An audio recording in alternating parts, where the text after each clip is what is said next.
everyone. Thanks for coming out here today. We really do appreciate you. Thanks for your continuous support and thanks for always staying tuned to our channel.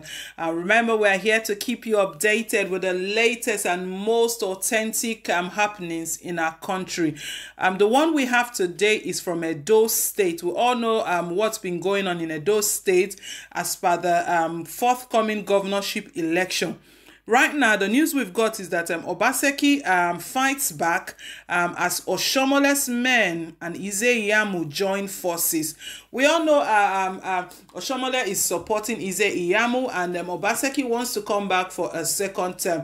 If we look at it, a majority of the governors from all the 36 states, majority of them have sought for a second term. Even President Muhammadu Buhari, he came back for a second term. So I will go into the details of the news, but please, before we do, would like to make a short disclaimer.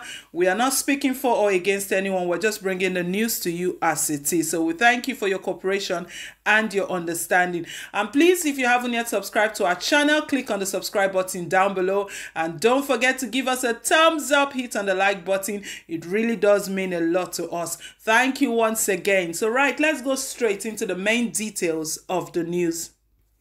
Edo 2020, Obaseki fights back as Oshomole's men, Ize Iyamu, join forces. The emergence of Pastor Osaige Ize Iyamu as consensus candidate of a faction of All Progressive Congress APC in Edo State loyal to the national chairman of the party, Comrade Adams Oshomole, has increased the stakes in the governorship race in the state. It also implies that the party's governorship primary election, slated for June 22nd ahead of the main election holding in September, would literally be a fight to the finish. The development ended weeks of negotiation among the 8 men who had indicated interest to contest for the governorship ticket of the APC. They include a former Deputy Governor, Pius Odubu, a former Minister of State for Works, Mr. Chris Ogiwonye, ex-secretary to Edo State Government, Pastor Osaige Ize Iyamu, Mr. Solomon Idebiri, Mr. Saturday Uwalekwe, Professor Igugwe Amadusun, and Mr. Ehizowa Agboyima. The former aspirant had a consensus last Tuesday in Abuja, where Ize Iyamu was said to have come tops after screening by a committee set up for the selection exercise. Ize Iyamu has picked his nomination form, which we gathered was purchased for him by former aspirants. The screening committee was headed by a former Deputy Chief Whip of the Senate, Senator Francis Ali Mekena, while members included a former Deputy Governor, Mr. Lucky Imwasun, General Cecile Esiekaigbe, ex-Speaker of Edo State House of Assembly, Mr. Thomas Okuso, a former Minority Whip of House of Representatives, Samson Osaige, ex-Minister of House of Representatives, Honorable Patrick Obaheogbon, and Deputy Leader of the House of Representatives, Mr. Peter Akpatasin. With these agreements, the battle for the party's ticket will now be between Governor Godwin Obaseki and Ize Iyamu on June 22nd.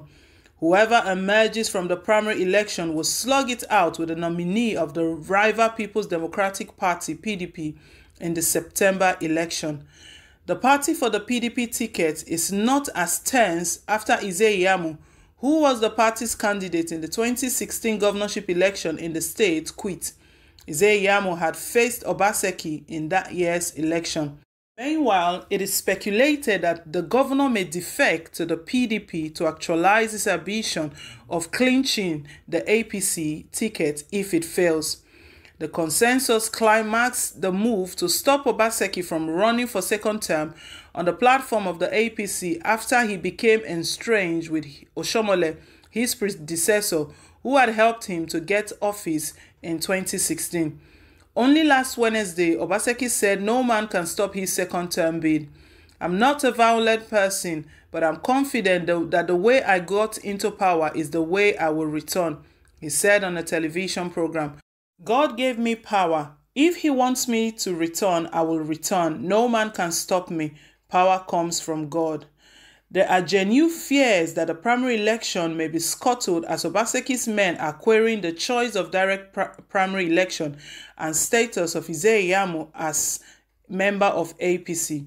Sunday Vanguard reliably gathered that one of the options is to challenge the validity of his membership in court, despite the waiver granted to him by the National Working Committee and his claim that he had registered in his ward shortly before defecting to APC. Obaseki's special advisor on political matters, Chief Osaro Ida, said the choice of direct primary was not probably done, though he believed the governor is popular enough to clinch the party's ticket. He said, "The members of the National Working Committee of APC cannot make such declaration because it's not within their rights. The constitution of APC is very clear on who has the right to do so. The party at the state level has the right to determine the mode of governorship primary election it prefers, which is the subject to the last meeting in 2018 of the National Executive Committee of APC in Abuja, where the instruction was approved. Since then, nothing has been said by NEC, nothing has changed." The National Working Committee of APC met and recommended to NEC for approval in 2018. Since then, NEC has not met to change the decision.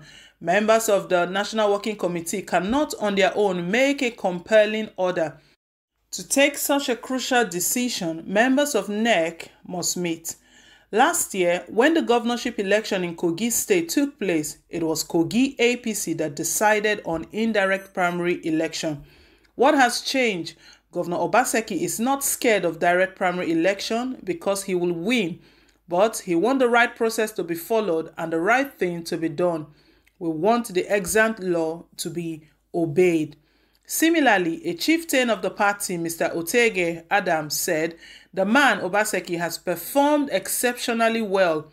Obaseki has done exceptionally well. We will defend Obaseki because he is fighting for the common man.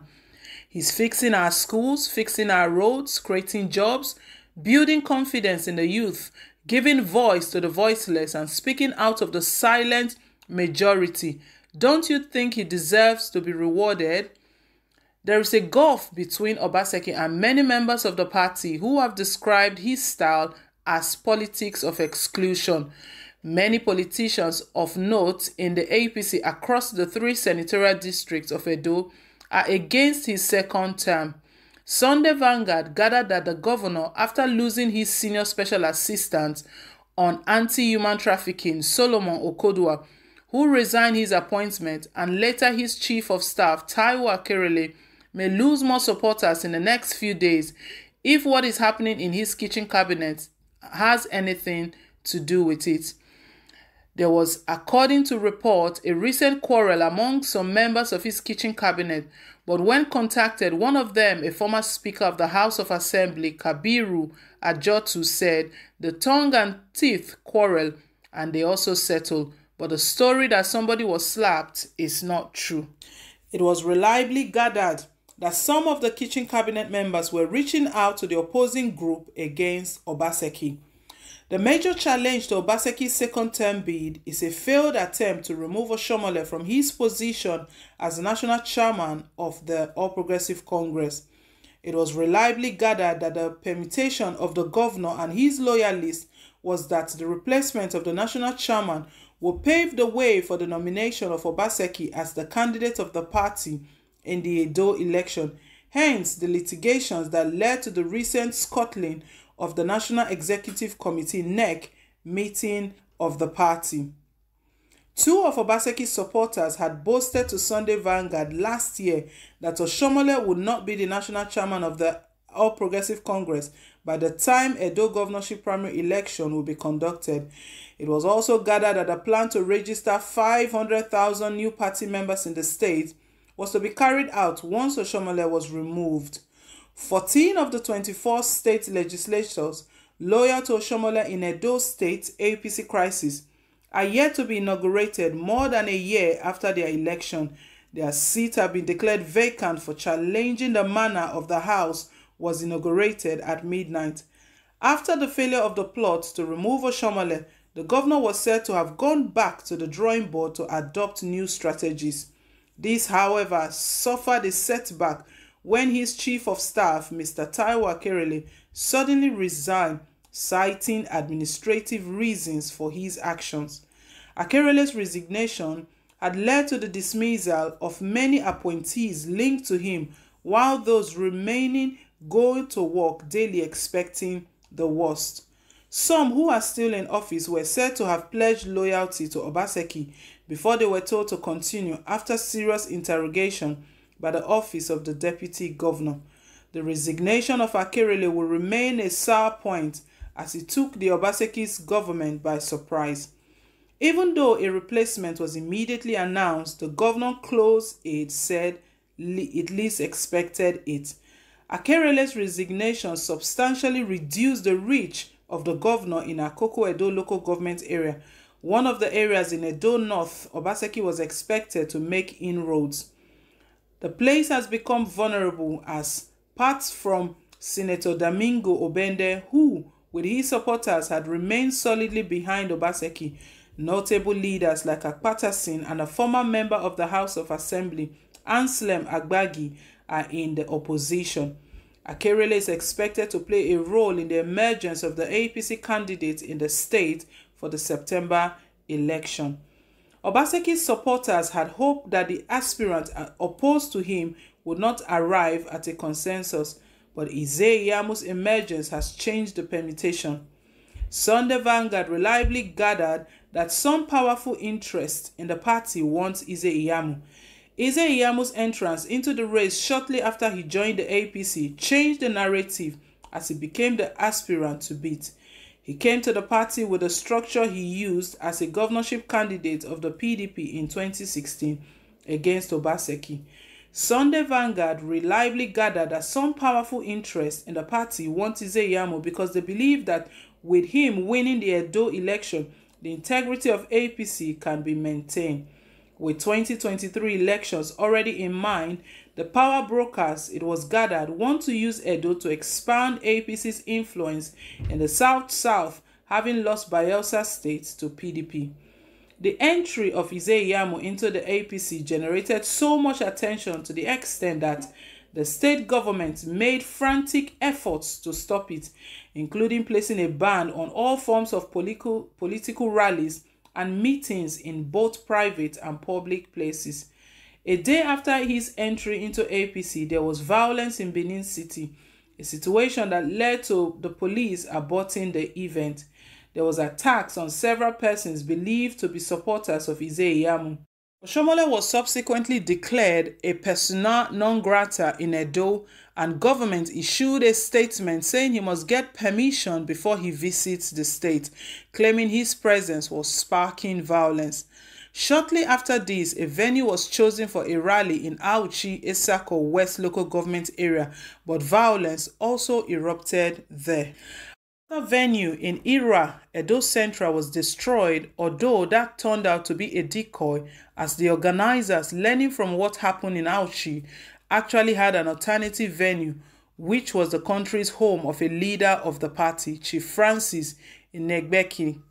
Nnegbeki's private residence in Benin City was attacked with substance believed to be explosive, and a few days later, the home of the state secretary of the party, Lawrence Oka, was bombed. Before then, the building housing the legal office of Henry Idiahagbo, a former Attorney General of Edo, also opposed to Obaseki, and a leader of Edo People's Movement, a platform vigorously opposed to the governor's second-term bid, was attacked by gunmen. Several other business centers in the building were destroyed. Many used pallets were reportedly recovered from the area by security agencies. There were several attacks and sometimes disruption of meetings called by persons believed to be sympathizers of Oshomole. All these attacks were never publicly condemned by the state government, but rather it said they were self-inflicted. In February, the Benin City residents of Oshomole in Oko Otun area of GR came under siege as two entry points from Ikpokpa and Dennis Osadebe Road were blocked by trucks believing to have been deployed by the state government. One of the trucks was later set ablaze and abandoned for several days. The blocking of the road was a continuation of attempt to stop Oshiomhole from leaving the airport on arrival from Abuja to attend a burial party in Benin City. The APC national chairman had been escorted from the airport by heavily armed security operatives, but the special advisor, media and communications strategy, Koso Osaige, said at that time, "We don't know anything about this. Our concern is that the national chairman came into Edo State and did not inform the government about his presence. He is the national chairman of our party and courtesy demands that he informs the government about his presence." Even though his aides have severally denied it, Sunday Vanguard can authoritatively report that there was move by Obaseki to leave the APC and talks were on with some leaders of the PDP for him to fly their flag in the September election. But the governor was said to have slowed down his move when the idea of removing Oshiomhole as the national chairman came up. For the first time in the history of Edo, 2 ministers were appointed: Minister of Health, Dr. Osaige Ehenare, and Minister of State Budget and National Planning, Prince Clem Agba. Obaseki's critics believe he is not leveraging on the goodwill these appointments could bring to the state and his administration. Closely related to this is the role he allegedly played in the opposition of the opponent of Odubu as the chairman of the Niger Delta Development Commission, NDDC. He was alleged to have coordinated other governors from the South to stop the inauguration of the board even after clearance by the state. Sunday Vanguard could not independently confirm the veracity of the claim, but one of the lawyers who went to court to challenge the composition of the board is now one of Obaseki's senior special assistants. The governor recently made many appointments, a development seen as a strategy to get more followers. However, the outcome of the primary election will determine how far Obaseki and Ize-Iyamu can go in their individuals' ambition to fly the APC flag in the Edo September governorship election. So my people, that's the update from us today. Please leave your take, leave your comments down below in the comment section. We really do appreciate you. Thanks for your continued support. And once again, just to reiterate, we're not speaking for or against anyone. We're just here to bring you the news just as it comes. So we thank you for your understanding. Please, if you haven't yet subscribed to our channel, click on the subscribe button down below. And don't forget to give us a thumbs up, hit on the like button. We really do appreciate you. Till I come your way again, it's bye for now and God bless.